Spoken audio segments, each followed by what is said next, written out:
Good evening, everyone. Good evening, Bob. Good evening, John. Welcome to the most Jewish place on earth.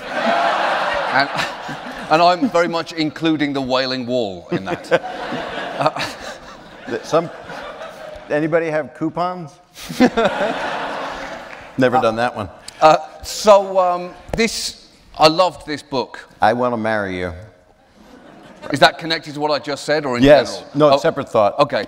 Sidebar. I think the reason I love this so much is that it's a manifesto for the way I think people should treat life, and that is laughing in the face of intense pain. Because there is a lot of painful stories in here, and what I would describe as a fuck of a lot of dick jokes. Yeah, it's a lot. And often they're almost in consecutive sentences. Not many writers can pull that off, Bob. Well, I have something to admit, and I probably shouldn't say this here, but I haven't really lost anyone in my life.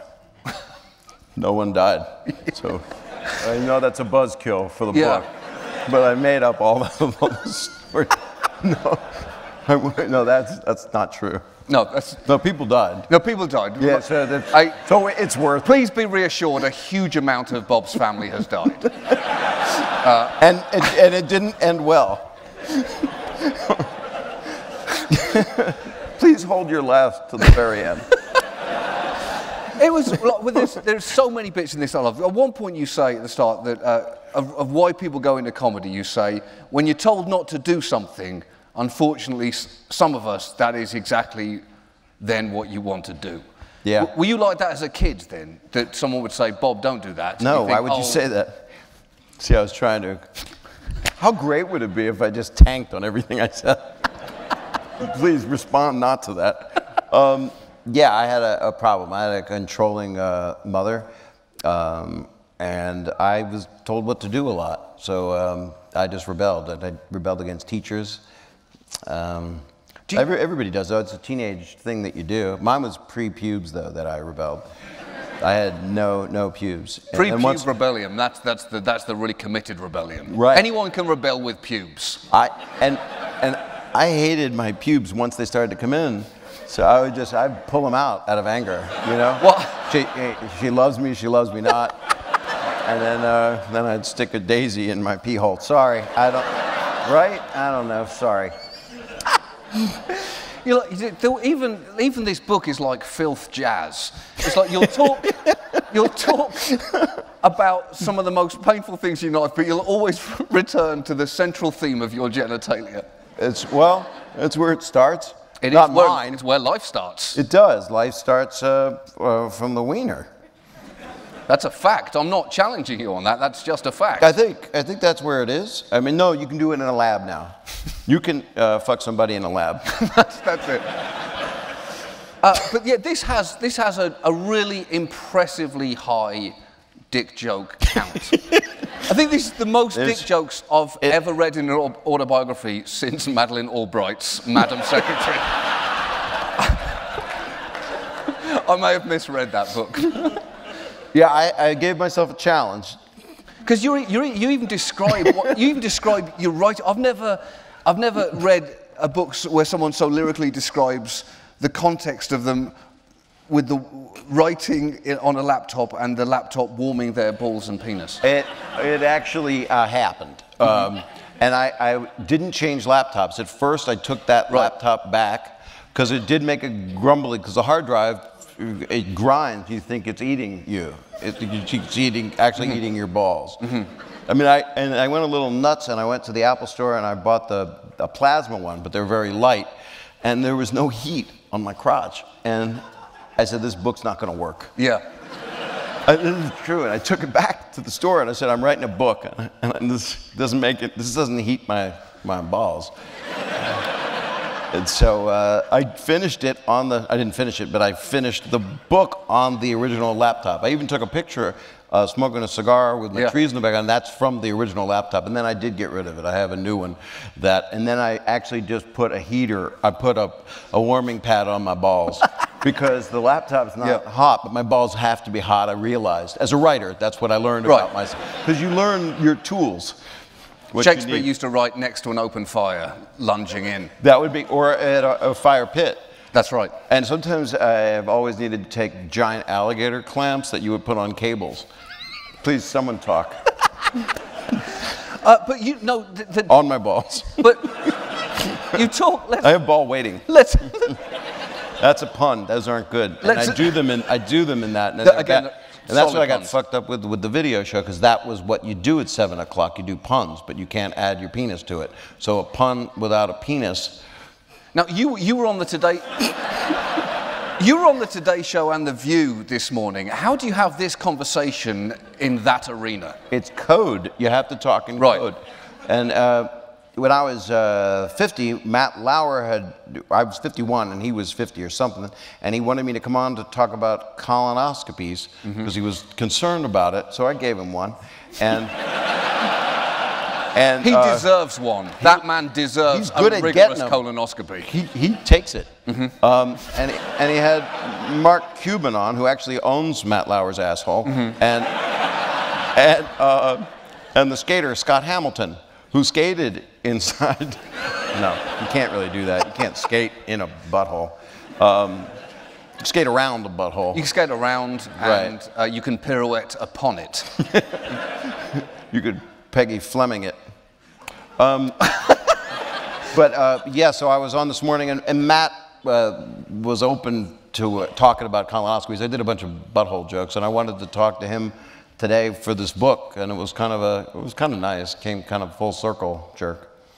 So let's talk about own it, stick the landing, own it. Let's talk a bit about your dad, because he also liked a dick joke. Yeah, he did. He married my mom. What? No, that's not good. No, it is good. It's good. But it's disrespectful. But that's part of the fun. It is. And she used to say a lot, I have to deal with this from both of them. My dad and me, like it was a problem. And she got a lot of attention. They were very, very, very, very loving people. Yeah. But it seems like you inherited your sense of humor, specifically a sense of humor that is not afraid to reference the male anatomy from your dad. That was. I was going to say reared that way, but he raised me from a mere stem cell sea monkey, but he was a depression kid. He raised his 4 brothers and his sister, and he just had to make gallows jokes. He just watched a lot of shit happen, and he always made dick jokes. I was a little kid, and he was doing inappropriate stuff. Yeah, but not to me physically. That's good. But you know what? I regret that he didn't, because it would have been a hell of a second book. And the Aristocrats I would not have been able to do. Right. If anything had actually happened. But let's roll the film. But there's something in that, though, isn't it? There's something in that gallows humor which is kind of quintessentially humanizing. Again, I think that's what I like the most about this book, is that there is that sense of life is too serious sometimes to be taken seriously. And some of the biggest... Wait, I want to go in and enter that into this book. But it's true that sometimes you just can't, it's not worth giving something the gravitas that it claims. And you talk a lot about, there's a great bit where you're talking about your dad's funeral and getting laughs and the need to get laughs in that moment because he deserved them. And he was great at giving funeral speeches. Right. Except when, at his own daughters, my sisters, he couldn't speak. I tried to do that on one of them, and on the other one, I did well because I had a lot of rehearsal. But it's really, really hard because you want to do closure for someone that you love, and you want to. And usually, it's not a time for humor, especially if it's a young person. Right. And it doesn't matter what age a person is; it hurts because. And he was so eloquent. He lost 3 brothers when they were young. They were 37 and 40 and 42. And then my uncle, Joe, who he got to live a lot longer, into his early 80s. And we flew, I took my mom and my dad, and I flew him to Philadelphia, which is, you know, that's a rough trip anyway. Yeah. And flying, driving, walking, the point is the destination, unfortunately, is Philadelphia. There's no way to sweeten that pill. W.C. Fields, and I was born there, but I can't eat cream cheese. But we flew there, and I said, we had so much death, I just went, hello, just first class this shit. I just put them on a plane. We got there, put them in a cart, face down in a golf cart. They were unconscious. I knocked them out on the plane. And we went to the funeral with his beautiful daughters, my cousins.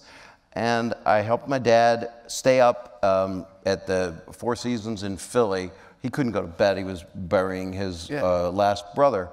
And my aunt's still alive. I know, thanks for asking. But we needed help in the speech. And so I stayed up and we wrote the speech. And he just kicked ass the next day at this speech. And I gave him a punchline, was like, I'll see you in 30 years. And he was my dad was already getting older, but he was basically saying he would live to 110 or something. And it was just, he got laughs, and he went all, we talked about, you know, when you want to make a speech, you want to affect people, you do it poignantly. You start there. Yeah. And then you get the laughs, and my dad earned the laughs. He didn't ever do anything silly. He would address people. I put him on the video show one time and he didn't tell a joke, he just came out and said, people need to be kind to each other. That's what's wrong with people. But isn't that an amazing... He bombed terribly. We cut him out and showed some guy getting hit in the balls. So it's always funny. It's always funny. It's really great. But isn't like that, wasn't that an amazing thing that you could, like, because comedy is such a pointless career in many ways.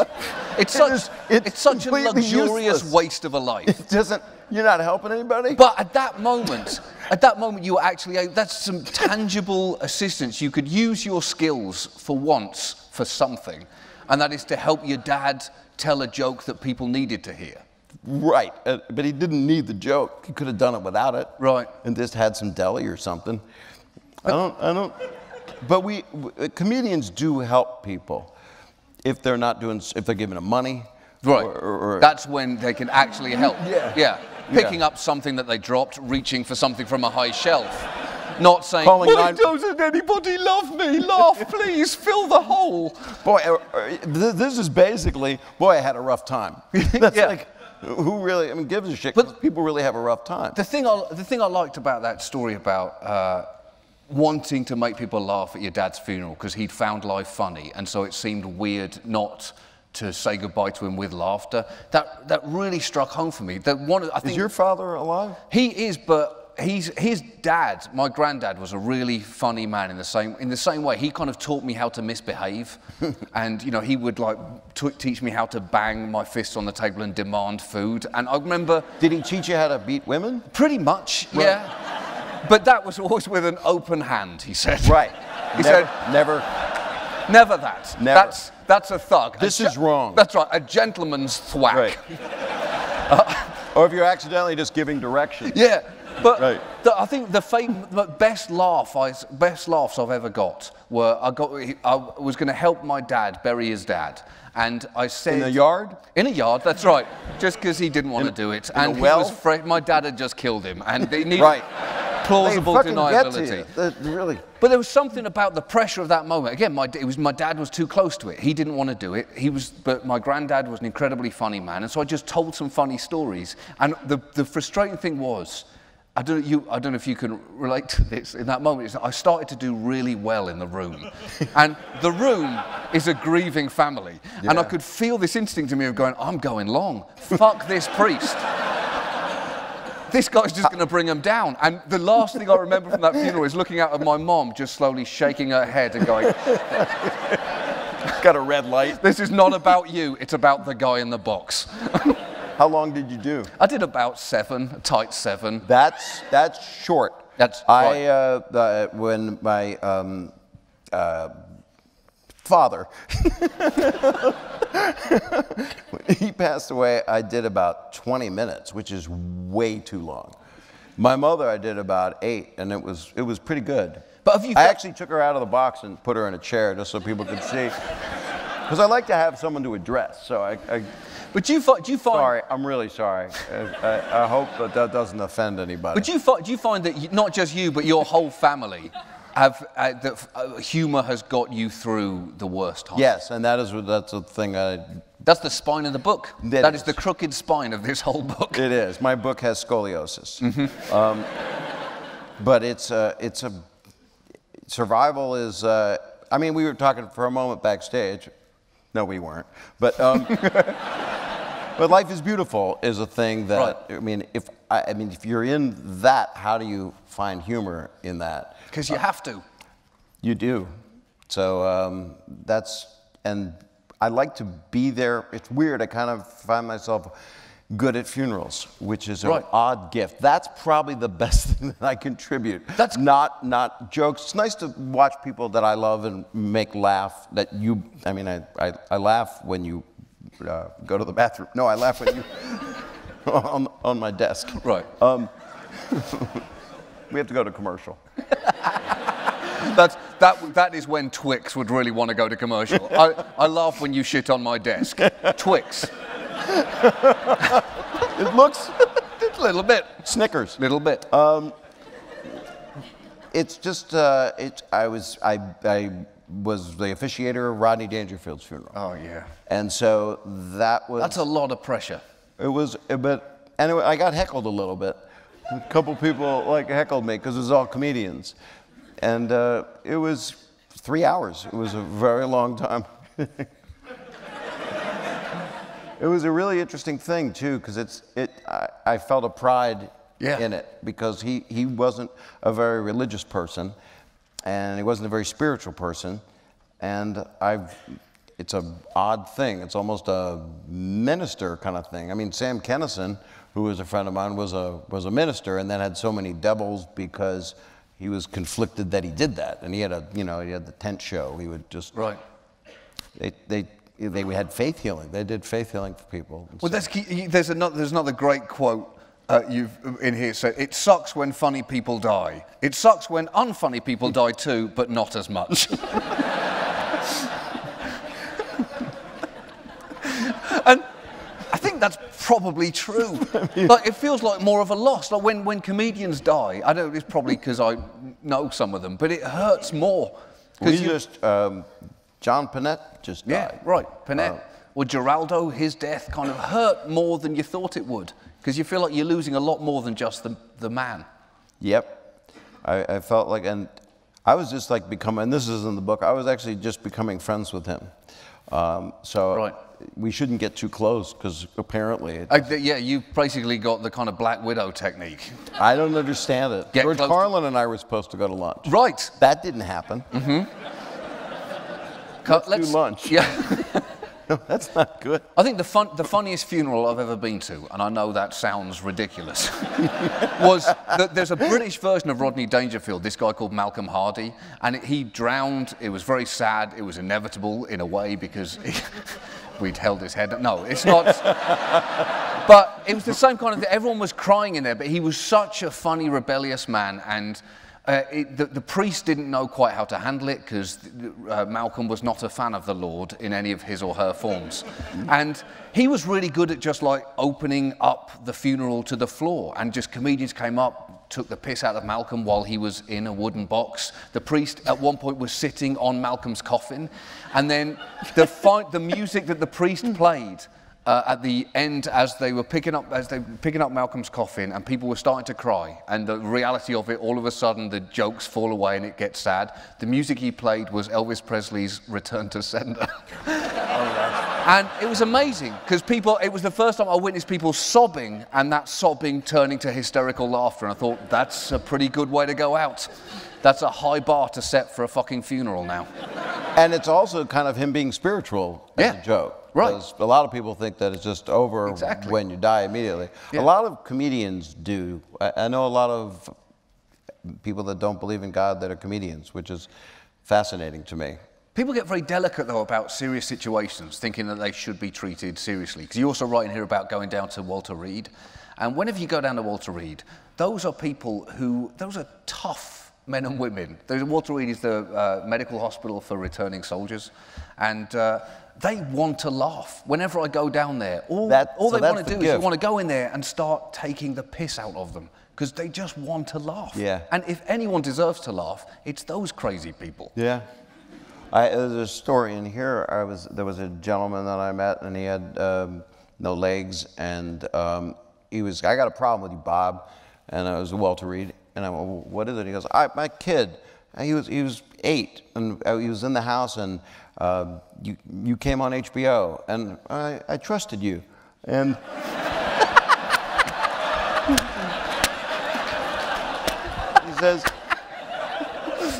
He says, oh, Dad, I want to watch the guy from Full House. And okay, and so the guy's, he leaves the room, and then the sound's up, and then he hears something in my voice and what I was saying, and it was from That Ain't Right, which had a lot of, I've said fuck many, many times. My father had just died, and I guess it was my own mental rim shot. It was an odd, nervous, I believe it was kind of a neurotic response. And I've heard people talk about that.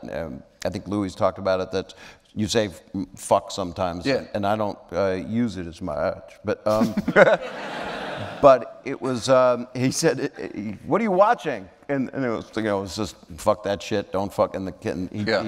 I said, well, turn the sound down. Yeah. I said, I look like a dentist or something if it sounds off. You look like a good dentist. But I get scared, like if there's kids here. I was at a book signing last night in New Jersey. I'm sorry. I know. Did you have to explain to them what a book was first? They all want the audio book first. I don't understand it. My book's actually coming out in suppository form. Oh, that's nice. And Viewmaster and Butterfly Wings. Very nice. And nose hair. So, yeah, there were kids there, and one of the took pictures of me, and a kid next to me is holding this book. And I'm like, get that out of the kid's hand. And then an 8-year-old came up to me, and I took him back to the hotel. But no, I didn't. There's a field on the way back through the, before you get to the bridge. What? And so there's a picture of me as a kid when I was 9 here, and that's when everything kind of turned. How old were you when you started to get more precocious? With your grandfather unsing you on? Well, yeah, from my grandfather, it was probably, I was probably really young, because I remember the first time I saw an adult fall over. It was the funniest thing I'd ever seen. Do you have any tapes of that? It was amazing, like seeing the people you're taught to respect fall over. Yeah. Like in a really ungainly way, and you think, oh, I need more of that. It's really funny. Oh, it's great. It's the best. When's the first time you got a massive laugh? Can you remember your first massive laugh? I do, but I don't know what it was for, but I was 4. Wow. Yeah. It's so beautiful how that happened. I was on the short bus to Hebrew school, and they meant something different back then, and it was yellow, and there were girls on it that were hot, but I was 4. Yeah. Which I didn't even have. I was dry humping the ground. I didn't know what the hell I was doing. It was like a thimble and a sock is what I had. I don't know what that means. I was picturing a thimble and a sock. I don't know. I really should not do puppetry. And there were girls that I knew for a long time that were on the bus. And I was just trying to make them laugh. I was spinning in a circle. It was physical. It was like, because I love silent films a lot. I used to buy like Chaplin films and Harold Lloyd stuff. There was a Davenport, Iowa. I had this Black Hawk Films. I used to buy all the silent films. So I don't know. I just copied silent film stuff at 4 because my dad would show them to me. So I guess I was doing a physical thing, not a verbal thing. Do you think you kind of just fall in love with the sound of laughter in a way when you're a kid? Especially if it's a kind of naughty laughter. I found that when I was a kid, my favourite kind of laugh was the one that would precede being told off. Like if you could get a laugh before you were sent out of a classroom from a teacher, that was my favourite kind. I was a bad kid. I did sinister stuff, like not good. Hebrew school, you're very lucky. It was in Hebrew school. I had a teacher, I think he happened to go to Hebrew school. Did you go to Hebrew school? I didn't go to Hebrew school. It's a really good place to learn to be funny. That's where comedy is taught. Well, but the thing is, though, it's like, olive bait, but you saying it, there's another There's really a lot of Jews here. Jeez. There's a lot of Jews. Can I show you something that you won't believe? You don't know Hebrew, right? I know a little schmaltz. I know a schmear. A schmear of Hebrew. I'm a speaker schmear of Hebrew. This is almost like being in high holiday services. Yeah. I'm going to try something. I don't get to do this very much, and it's going to be weird. Borchu et Adonai ham. Wait. Wow, this is Jewish. That landed. This is so Jewy. Okay. Borchu et Adonai ham vorach. Oh, come on. I'm telling you. Do you know what this is? This is upsetting. This is like Soylent Green shit. This is like Omega Man. This is upsetting. I mean, there's a lot. I feel kind of good, but I've never been around this many. I'm glad the 92Y is the definition of a safe space to do that, though. You've got to be careful with that kind of call and answer. That's how they got them at the end of A Great Escape. Now, but you talk about like school being character forming as a comedian in that it's character destroying, because there's a really nice line in it where you say in the book where you say, I was the phantom of 3 different high schools. Comedians are outsiders, and I think that's probably true. We're outsiders. I think that's when comedy generally works best. If there's a part of you that thinks I don't really belong anywhere, so let's make fun of everything. That is the truth. I moved in the middle of, when I say moved, I just went like that. I had not moved for a year. It's a miracle. I was like, I was a mime. Yeah. I would just stand there for a year, shit myself. It was terrible. Nobody would give me money because I smelled like shit. Thank you, sir. I moved in the middle of 9th grade from, I don't know, it doesn't really matter. I moved a lot. You moved a lot, enough to not feel like you belonged anywhere. Yeah, and I didn't. I made friends. I would make student films to try to get people to be my friend. Pretty pathetic. You made student films? Yeah.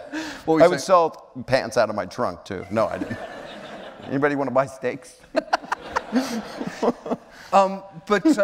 So you get asked a lot as a comedian, like a kind of rote question from interviewers is, when did you first realize that you were funny? And for most comedians, that's kind of an ongoing debate with any audience, isn't it? Just whether you are in fact funny.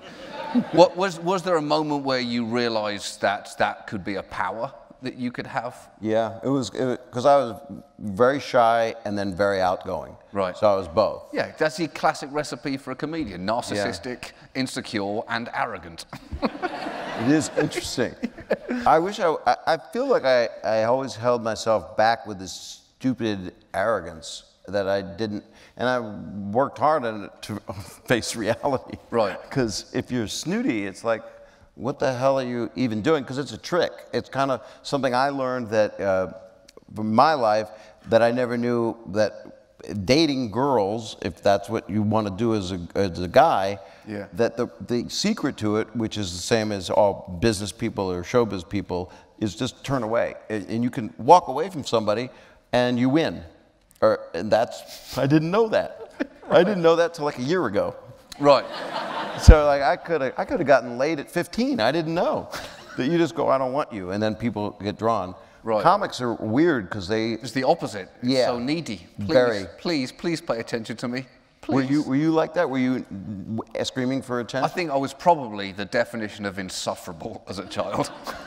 You were just like acting out and always wanting to be noticed? Yeah, and like even though you have that thing in your head, I remember once like a specific moment in class thinking, I just thought of something that's going to get a really big laugh and it's also going to get me sent home. I need to hear that laugh. Was it verbal? Did you do verbal? It was verbal. Stuff? It was just saying something dumb and disruptive and puerile, but the laugh was so sweet. I don't regret it. And I remember that was the main complaint. I was lucky because I got quite good grades. I remember there was this one parents' evening that my parents had to go to, and it was this teacher just saying, he is a nightmare, and he needs to understand he gets away with more than he should get away with in this class. And I took that as such, and I even took that as a compliment. As they were repeating it, they were saying it in the way that I was getting told off, and I was saying, oh, that's good, I'm doing really well then. That's hilarious. I had that same problem Hebrew school. I would throw, I hate practical jokes and I hate pranks. Yeah, I agree. detest them. And I kind of did them as a kid. Really? I'd eat a lollipop and throw it on the ground, and this guy, he was my mother's Hebrew teacher as well, so I got him, he was like 80. And it's Mr. Raconti. I mean, I don't know where you get that name. Mm-hmm. And so that's why I tortured him. Because I don't know. So I licked lollipops and threw them on the ground where he was walking, and they would stick to his feet. I mean, who would do that? Like candified tap shoes, that's great. Flypaper, sugar tart feet. And then the other Hebrew teacher, I put pencil sharpenings in her chair. It's a terrible person I was. I'm not sure that is a practical joke as much as it is a kind of hate crime. But the line maybe those I picked the wrong place to talk about this. And how does that make you feel, Bob? It is amazing. As a fan of comedy as well, you did know so many amazing comedians. I guess Rodney Dangerfield being chief amongst them. And Rickles as well. I mean, Rickles is my friend and one of the best people. But that's quite an amazing thing to say? Rickles is my friend. It's an amazing thing. I called him last Sunday, and he answers the phone. What do you want? And I'm like, I'm so damn happy. Stop calling me, you're a pain. And then he goes, well, how's it going? How you feel? Yeah. And I called him, me and Barbara planted a tree in Israel in memory of my mother. And I'm like, oh, thank you. And then he gets very serious and sweet.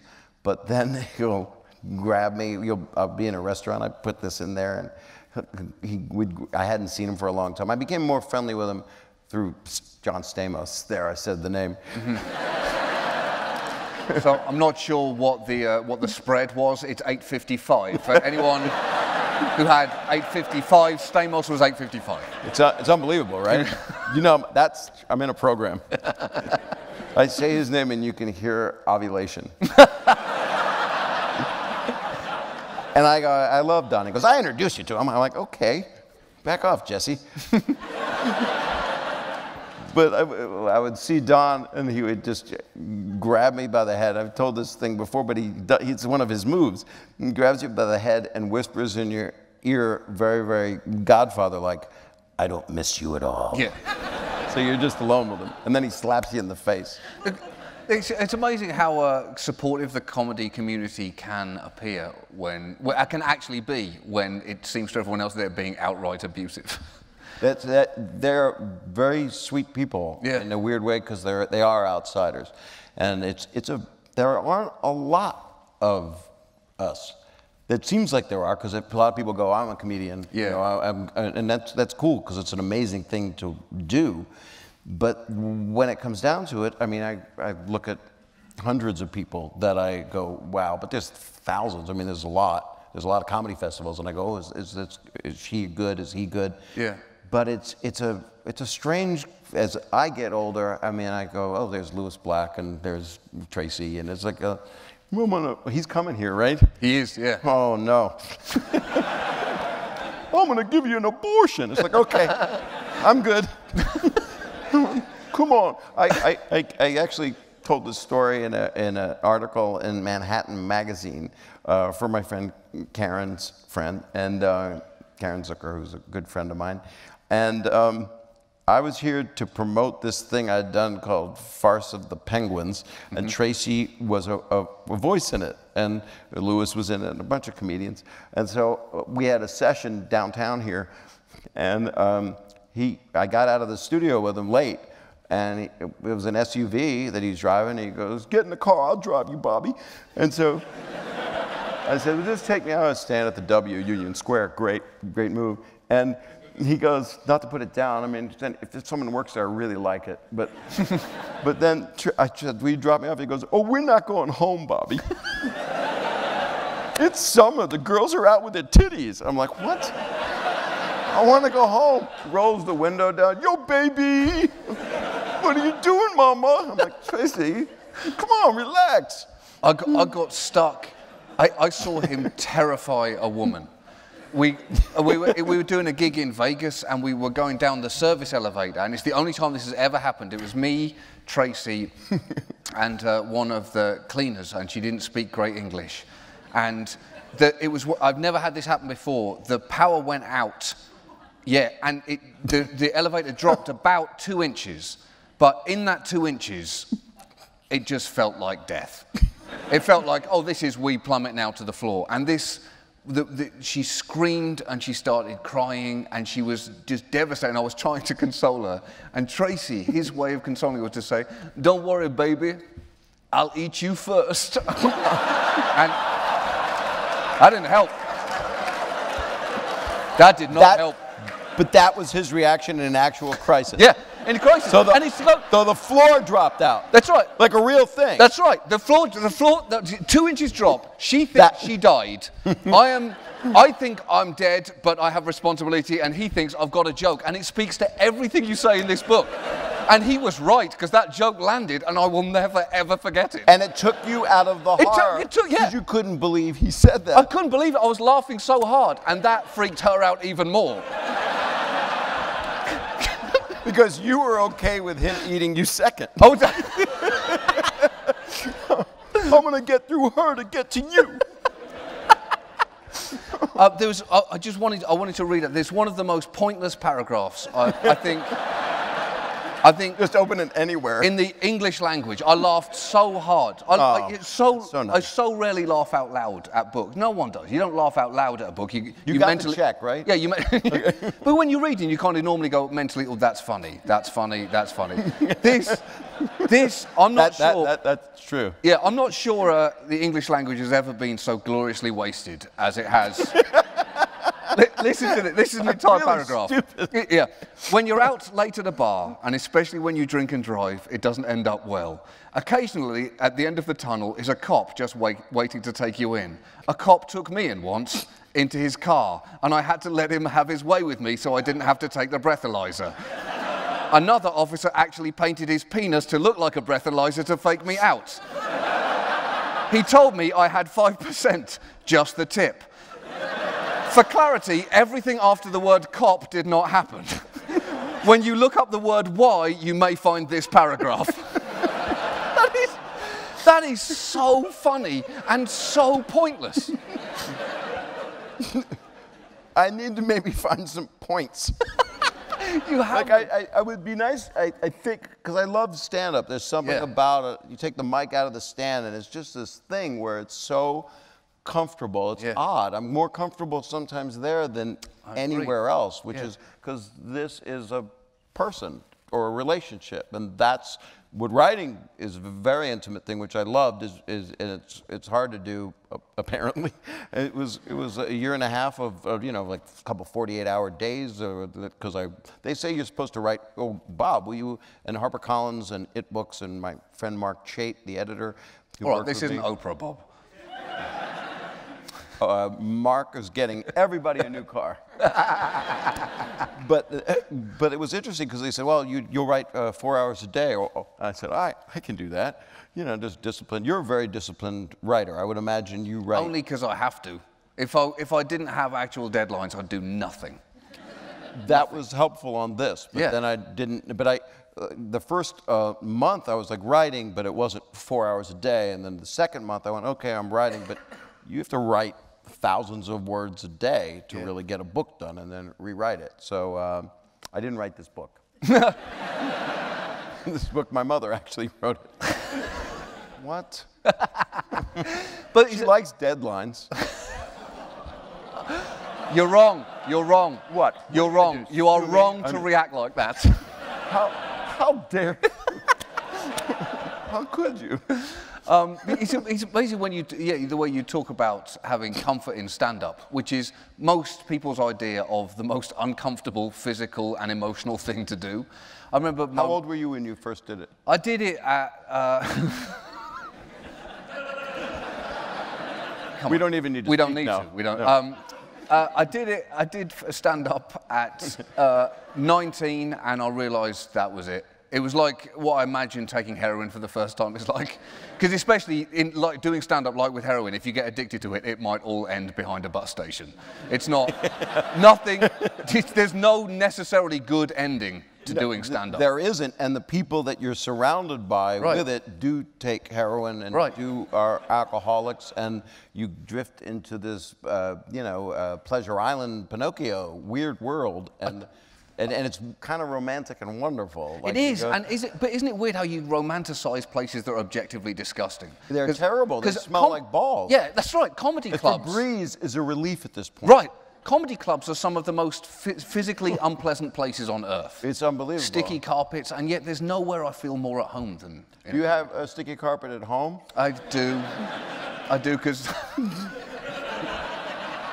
I do have a sticky carpet at home. Sometimes you do the worm on the floor just to get across the room, so you're dragging it. Like a dog would if it was spotting, like if it was full of fluid. I like to. Sick dog. I like to spill one out for those that we've lost every day. You bring this out of me, Bob. I'm sorry. There's a very... I'm really sorry. You're not like this inherently. No, it's you. No, but I need to be around you because all I do is this and it's useless. Yeah, but the problem is if you're around me, I'll die. Well, I need to work on myself then, so I can save you. I promised them I would throw. We've already overshot. I do that every night. See, that's.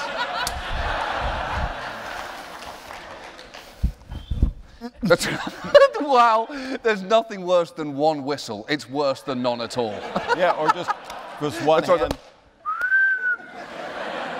There was a brilliant show called Laugh-In that was Rowan and Martin started, and George Schlotter's a very funny comedy person. You don't know it? I don't know it. At the end of the show, it was all the famous comedians of the time, Lily Tomlin, let me name them. And at the very end of the show, during the credits, they had one person clapping. Did they really? They did. That's so great. It was a comedy show. It was meant to be like vaudeville, and that was as a kid. I was a kid watching it. Oh, that's I was great. Like, wow, that's really interesting. It was kind of like it's a live Muppet Show, weird. Yeah, I was just going to say that sounds like the Muppet Dead Show Air thing.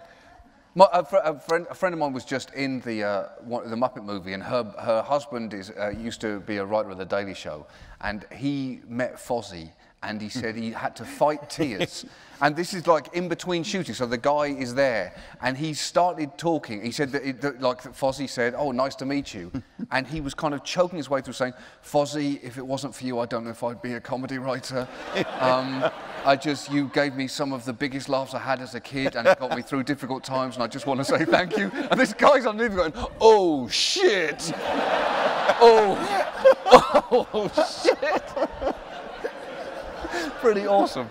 He was really talking to He was talking to Fozzie, and he said it was only as he walked away that he just thought, I'm going to have to apologise to that guy later. I've been around the Kermit. I mean, there's not a lot of them. They don't have them all like Elvis out all the time. Yeah. When did you do that? Did you do... This is a really weird story. Oh, God. I'll try to do it really truncated.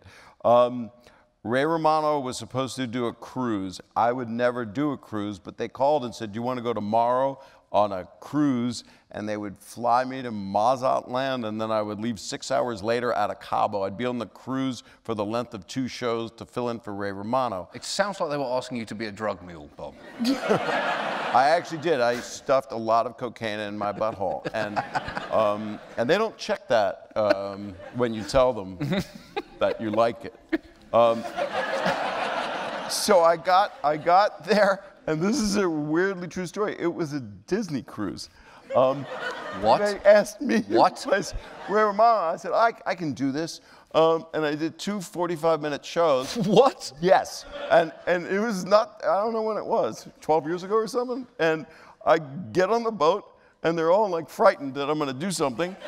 And then I didn't curse. I didn't say anything, but I did that parody. Maybe it was 10 years ago. I did that Danny Tanner Was Not Gay song, which is a parody. Thank you.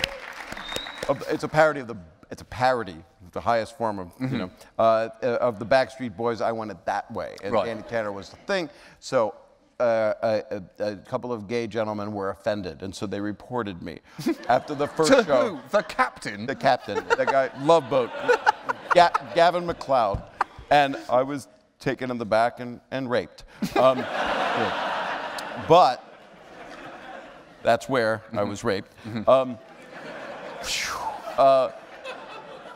That's not a popular word, I'm told. We should stop saying that. I have a joke about it. I thought it was good. I was watching HBO, and it said the following program contains rape, and then they ran my special.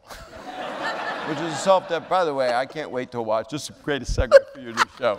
No, don't segue off your rape joke. Don't throw my show under your rape bus. I can't wait to watch a show. But, sorry. So the second show, it's almost over.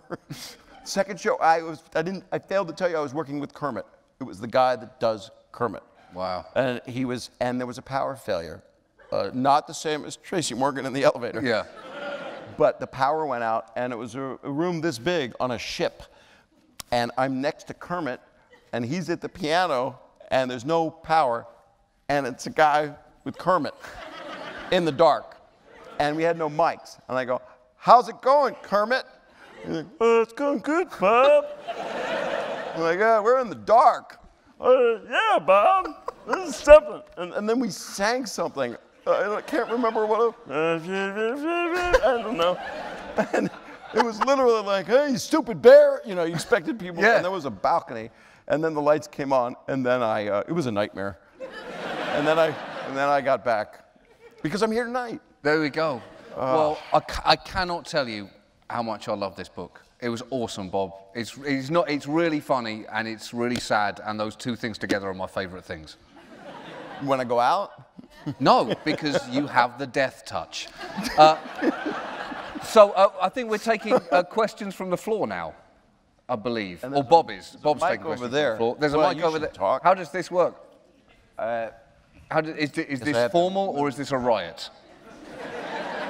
They're supposed to be nude when they do it. Oh, this is cool. Hi. Hello. I'm going to be lame and ask the first Full House question.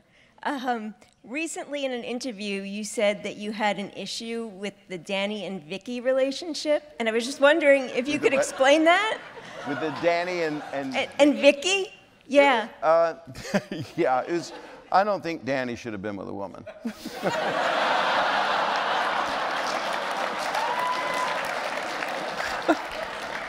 It was really strange. When the show started, actually, they had 3 really hot girls, as you would call them, per the producer, being our dates. They were going to make it like bosom buddies, us dating and stuff. And then they got rid of that because they didn't know what it was. And she's a really talented actress, Gail. And it didn't feel organic. It was weird, because I liked her, but then everybody went, "Oh, this is good for him to have someone, but it doesn't seem to be working." And I went back to sweeping and dust busting.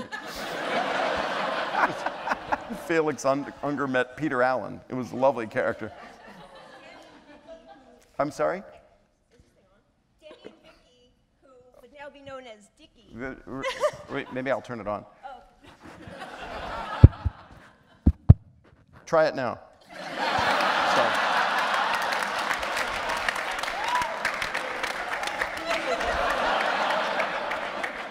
Danny and Vicki. I'm honored.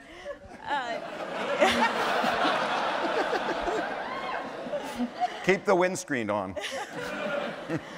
Danny and Vicki, who would now be known as Dickie if it happens today, were my all-time favorite TV couple, honestly. That's really I sweet. loved you guys together. Loved it. Thank you. Yeah. It's Gail Edwards. I'll tell her. Because we still have sex. I can't believe that I talked to you for 50 minutes and I didn't ask you a single question about Full House. It didn't even occur to me. It's the best thing that's ever happened to me. It didn't even occur to me. I mean, it's like, I am so shit at interviewing. no, you're the best. No, this is. No, I can't believe it. Did you ever watch it when you were young? No. I think it was. I'm not sure if it was even on English. No, but it's not what I think. Right. It was only when you mentioned it I thought, oh shit, Bob was in full. No. I feel like I'm cursing when I say the name of the show. I feel bad because I don't want to be mean to it because I love everybody. Yeah, from people. It, it's an iconic TV show, and you were an icon of that iconic TV show, right? It's true. I didn't know. Who I do does? now because people tell me. Yeah. Anyone? Next person. Who has the conch? Come on. If a Lord of the Flies reference does not go down well in this room, this is the only place you could do literary references with any confidence, and you let me down, you fuckers. Yes. I just have more of a comment, but I'm a first grade teacher, and for the past like 6 or 7 years, all the kids ever talk about is Full House. And I try and tell them like, oh, when I was a kid, I used to watch that, and like they don't understand. And I just want to know, does that make you feel good? There's a whole new generation that's getting that. It really does. And everybody that was on that show knows it. And it's a kind of a privilege. I don't want to. I mean, I do what I find funny, but I don't want to taint it. But it's a whole. People, 2-year-olds respond really well to the show. It's on video, which is not digital. It's really bright. Michelle started talking at 2. And there aren't shows where one of the characters in a primetime show goes, "You got it, dude." It's not. It's like a Burger King commercial or something. And it was for kids. It was a family show you could watch, and then it had the morality play stuff. And so it's a privilege to have been in it. And some people I know over the years, actors and a lot of people that are privileged or have done really well go, "Oh, I hate that show," and it was their thing that started them, and most people it's the only thing they had, and other people are like, "Oh, I hate that, I have to do that show." And I talked to somebody the other day, and it just doesn't make any sense. It's like, the tree opened up, you get to do something and own it and don't run away from it, because sleeping's hard enough. Why be mad all the time? Was there such goodwill for that show? Still, when you did that reunion thing on Fallon, like the response from the audience when you walked in character, people went mental. It was really interesting too, because they did it as a cold open. Right. And so there was no, and the audience just got loaded, because that's what they do before they come to the show. But they came into the studio, and then John had a mullet on, and Dave wore some kind of weird chipmunk wig and had this puppet, and I said, "No wig, just whatever the hell happened to me." And no one saw. They had flats in front, so nobody saw us come in. And it was the cold openers before the credits. Oh. And so they pulled the flats out, the lights came up, and the audience sees, Jimmy's in bed, he's just afraid to host the Tonight Show. That's awesome. And then the 3 of us come in. It was kind of a genuine freak out. Yeah. We did 2 takes of it, and Dave farted. Dave actually, he's got a problem. He does. Yeah. There's some very good Dave fart stories in here. It's unbelievable what he's done. It's terrible. In my mother's hospital room, he farted. He did, and my mom went, "Oh, that's Dave." I'm like, "My friend smells like shit." Next question. Bobby. Ready. When do you think was the single biggest time you bombed during stand-up? The what? You bombed during a stand-up set. Synagogue benefit. Couple of them. I had a couple really bad. Yeah, that's really upsetting. That's kind of a living nightmare, bombing in stand-up. Is it? Because I find that once you've bombed 100 times. Have you bombed 100 times? I've definitely bombed 100 times. Well, when you're starting off and you realise audiences lose their capacity to hurt you at that point, and it's quite a freeing feeling. You just think, I'm not being humiliated. You're not even in my top 10 humiliations. That's smart. That's healthy. It is. It was an interesting thing. I was a guitar act. And Yeah, so you had a can't die. crutch. Yeah, and so I took it off because I was just doing music parodies and stuff, and they were surefire things. It was like having a lion come out on stage. Yeah. No, that's bad metaphor. I'll eat you first. But the guitar, I took it off, and then I did about 6 years. I wouldn't play it off and on because I wanted to become a stand-up. Yeah. Now I split it up, and I don't know what I'm doing. Because that guitar is a safety net, because that will stop you from bombing. Or no one, people. Sometimes, but people just love parody songs. They do. It's, you know. And you saw the comedy special that Ricky Gervais hosted with Louis. Oh yeah. And Chris and Jerry, and they were talking about music parodies, and. Louis was saying that he knew a comic. You guys, a lot of you saw that on HBO? I can't wait to see your show on HBO. But Louis kept saying that there was a parody that he couldn't help but laugh at, and they were trashing it, and Ricky was saying it was the lowest form of comedy. Oh, yeah. But the parody was, I'm sitting on a cock 'cause I'm gay. Yeah. And Louis said, it's unbelievable how funny that is. Right. That will always be funny. And then they were bashing it, but I kind of did that kind of stuff. Yeah, and that's the thing. You can't bomb with that because people are weak and they will be manipulated into enjoying it. It's a crowd fluffer. Yeah, I mean, it's just, right. It's. I once had a 100% walkout. Is that true? I swear it's true. It started with, it was at the Edinburgh Festival. It started with 4 people. I was doing an hour show, 2 left, so then it's 2 people, and I'm about 15 minutes in. The husband fakes his way to the bar. That was a dick move. Then it's just me and his wife in the room. We're about 25 minutes in, and just the most devastating thing was seeing her hand reach down towards her back. Oh my And I said, "You're going, aren't you?" And she said, "I'm so sorry." Walked out, and it was just me and the sound guy in the room. Oh. And I had 35 minutes of show left to do. I just remembered that I did things like that a lot. I played the Catskills when that's awesome. I was 24. Wow. And the first show, the audience liked me more at the end, and it took me the whole hour to get them to like me. It was started with 0, and at the end I got something. But then I went to another place and I did the second show, and I was so confident that I figured it out, and I got giant response at the front, and at the end it went to nothing. Really? I mean, nothing. And that does. I'm more sensitive than you. If I'd had your skills. I'm a husk. That's good. I'm British. I'm so not in touch with my emotions. I wouldn't recognize sadness if it slapped me in the face. Yeah. In light of being at the 92nd Street Y, what was your bar mitzvah like? It was interesting because I lived in, this is fine I get to my moving story because it's so interesting. I lived in Norfolk, Virginia. All my friends were there, but my bar mitzvah was in Philadelphia because that's where all my family was.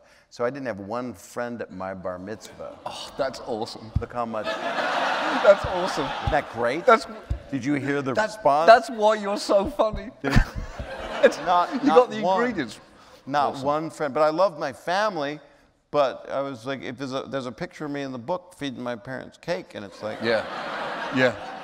It's my dad laughed at this joke. Tonight's specials are cake and cock, and they're out of cake.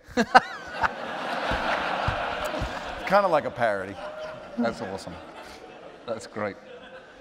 You didn't have a theme? Unhappiness. And a double-breasted gold suit of some kind.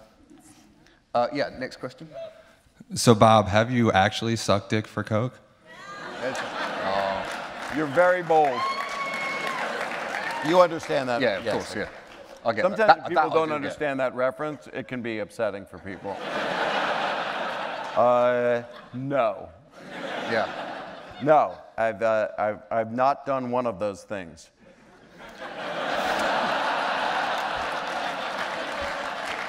That was a particularly ballsy question because you don't have to see the faces of all the lovely old Jewish ladies in this room. What did he say? Did he do what for what now?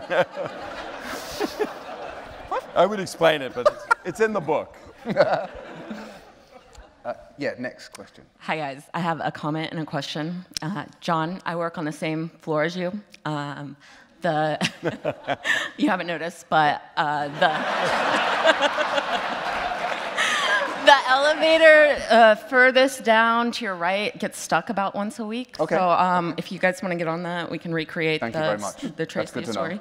Yeah. All do you like in the ladies? So I work in the religion unit. It's the opposite of comedy, so I'm glad to have you on our floor. Thanks for moving in. And Bob, you're obviously a terrible person because you tell horrible jokes all the time in the best way possible. But I would like to know. Were we married? In our past lives. I would like to know what's the one topic that is off limits for you. Like, do you ever get up on stage and you're just like, I can't say that out loud because it's too much? That's interesting. Well, I've been doing Jewish jokes, but I can't. I'm not a cruel person, so I don't like racist stuff, and I don't like. Oddly enough, as dirty as this book is, I have to probably admit it, I don't like to go like, I know so many comedians that are really, really filthy. I mean, and I'm not, I know but I mean, no, but it's I'm true, talking, you're right. I'm you're talking right. about really upsetting stuff, like, I mean, violent and misogynistic, and mine's like the stuff just being like trying to be Groucho and Dean Martin bullshit. But I also, I love them both, but I don't like cruelty. I don't like mean stuff. Like roasts were really hard for me to do. And then they roasted me and I kind of learned it. I don't like them, but they do all these benefits now and they want you to do it. But it's really hard for me. Like Greg Giraldo was so cool because he loved it. Yeah. And Jeff Ross loves it. So have you roasted people at benefits? Yeah. I actually, there was a benefit. Wow, this is a really weird story. I was at in LA at a benefit, and it was for a kids' school. And somebody came in. I don't know if I should tell this story. It was weird. Somebody. No, bail out. Bail out. Yeah. Listen to your heart. Oh no, but it wasn't involving me. It was someone else that actually. That's interesting. I don't like to do things that publicly. I mean, I mess around with somebody. I'll make fun of people in an audience in a Rickles wannabe kind of way, but I don't like cruelty. But Rickles is the good example though, because that man is the opposite of mean. But there is no kinder-hearted comedian working in the world than that man, and yet there's so much joy behind his insults, and he makes people so happy. And he does it, and he curses a little. Like I don't say Jesus or God damn it. I don't say that. Don does. Yeah. And it's so funny to me because that's his way of his exclamatories. Yeah. But go Jesus Christ, and the audience is. It's not all Jews, you know. Yeah. And then he'll say, and the Chinese guy, and there's no one in the seat. And they'll be talking, and this Chinese guy, and you look around and go, there's no Chinese guy there. Oh, so yeah. It's just a move that he's made, because he wants to get out his Chinese people jokes. Yeah. I did my first ever roast charity last night. Last night was my first. I did Bloomberg. Yep. Seriously? And I punched too hard. That's true? Yeah, I had some. There was this one joke that I was thinking, oh, this one's probably too mean, so I won't do it. And then I got so annoyed by him laughing at one of the other jokes, I closed with it. The nasty joke was, it was a theatre thing, and the nasty joke was, I know you're a fan of the theatre, Mayor Bloomberg, I love the theatre as well, so if you'll indulge me, I would like to show you my acting chops. And then I said, you did a fantastic job as mayor. So I was not going to do that. I was definitely not going to do that, because I knew it was going to bomb in the room. But then the previous joke was about stop and frisk, and he laughed at it, and he does not get to laugh. That was saying, I think it was something like, you were criticised a lot for stop and frisk. I personally believe it's completely random, though. It's just like roulette, when you spin the wheel, and it lands on black 87% of the time. And he started laughing, and I thought, you fuck him, you don't get to laugh. Now you're getting the nasty joke, and I did the joke about being a good mayor, and the only person laughing in the room was me, and that was my close. Well, good for you. You're getting a big laugh with it tonight. Yeah, that's nice. Oh, thank God. So it was the opposite of that. Yeah, next question. Oh, here. Ooh.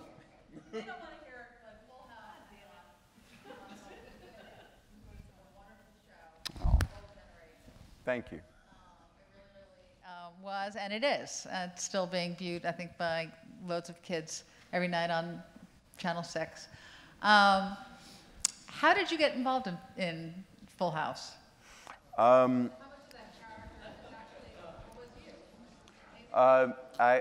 of it was me, and I'm more like that sometimes with my own kids in life, because I don't go around cursing and doing one-liners and lascivious jokes. That would be just horrible. I was on a show here in New York called The Morning Program, and it was against the Today Show and Good Morning America, and I was fired from it. They wanted me originally for the pilot. Jeff Franklin, the producer, and Bob Boyette is a producer here. He produced Drowsy Chaperone, which I got to be in as man in chair. Thank you. Thank you. My friend Kevin McCullum is here. He produced it, and that's him leaving. And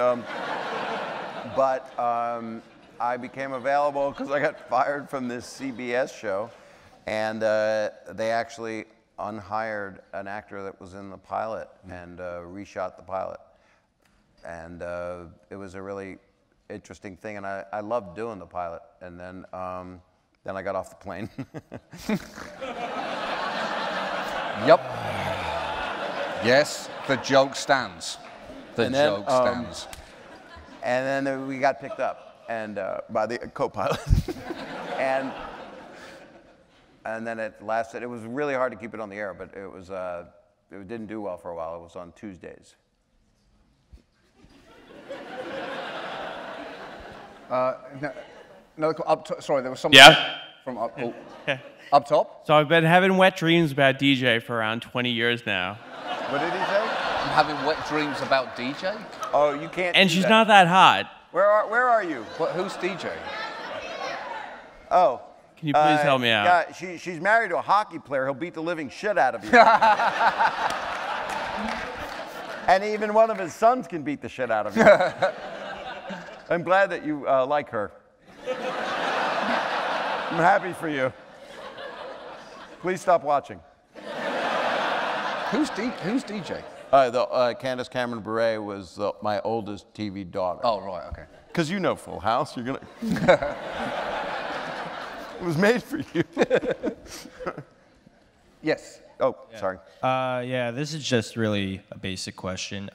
Who influenced you to do stand-up, and who's your favorite stand-up comedian today? This is for both of you, actually, if you want to answer it.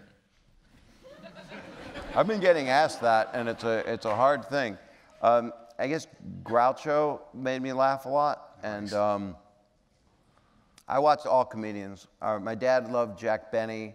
I would watch everybody. George Burns, who I loved him and respected him, but I didn't laugh at him. But I didn't love Bob Hope that much, but I appreciated him. Probably shouldn't say that. He was, he did great things as a humanitarian, but anybody have a shovel so I can dig out of my own crap? That's the takeaway from this evening. Bob Saget says, yeah, fuck Bob Hope. Guess I probably shouldn't have said that. I love a lot of stand-ups, like a lot of people influenced me. Lenny Bruce, I got turned on to Lenny when I was like 15 and started listening to him. And then I got to know Richard Pryor. So I would say he became kind of, I was in a presence of greatness. And I also, one of the things when I was working at the Comedy Store, I hosted it for like 7 years. And never thought I'd ever get out of there. And one night I was hosting and Eddie Murphy came in to work out Raw. And he came in on a Friday and I said, ladies and gentlemen, Eddie Murphy. And the whole place stands up and it was astonishing to watch him. And then at the end, he was working out all of it. And then he got an amazing response at the end, but it was not satisfying to him. And it was like, well, this is really good. He was working it. Came back a Friday later, 1 week later, came in it was all one color leather. It was pretty amazing. It looked like Batman coming in. And he did the same stuff and worked it where he got a standing ovation at the top, but it was devastatingly amazing. It was like, you know, it was Beatles stuff or whatever, anybody's metaphor. Not Bob Hope. And everybody, they were levitating off the ground. It was just astonishing. And Richard was everybody's bar that we watched because he was so unbelievable, trying to be honest on stage amazingly. I mean, it was kind of beautiful to watch all the people I got to watch. He still might be the bar. He still might be the bar, Richard Pryor. I'm not sure I think he's still probably the best there's ever been. Probably. He broke your heart too. He would make you laugh, and then you would hear what he came from, and he would talk about it, and his mom, and his life, and all the troubles that he had. When I was a kid, I used to listen to his stand-up every night when I went to sleep in England, from when I was like 12 years old. That might be revealing too much about myself. But yeah, my parents didn't know they didn't know what it was, and I knew his albums off by heart. All of it? All of them, yeah. You should hear Richard Pryor's Wanted through the voice of a 12-year-old British boy. Not quite as good. Black people be like this in the woods.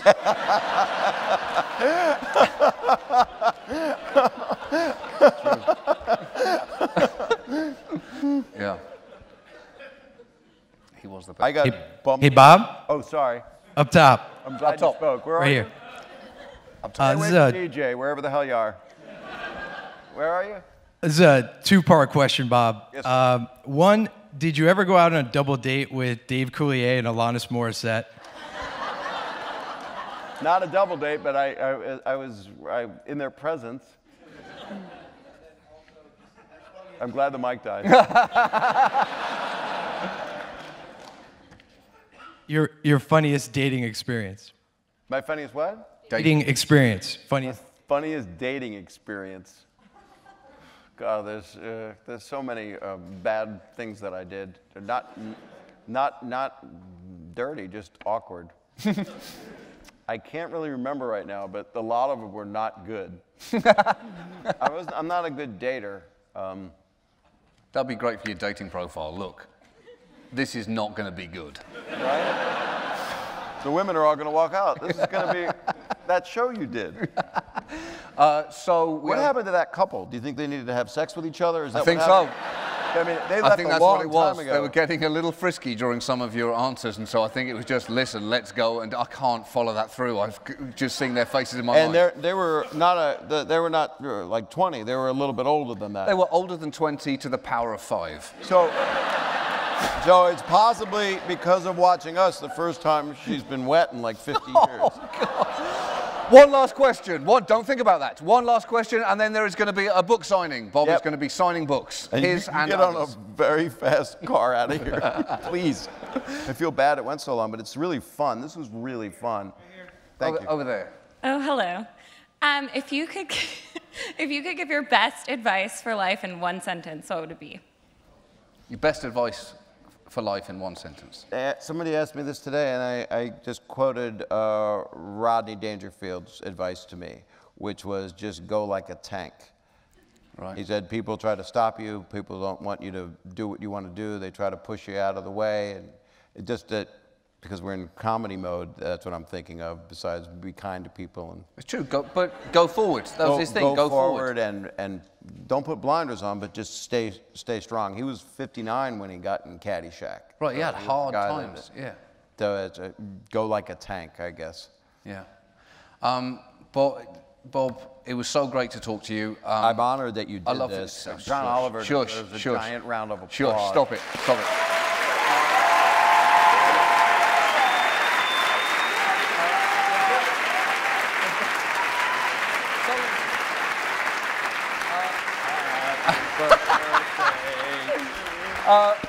The book is available in all good bookshops and on all bad iPads.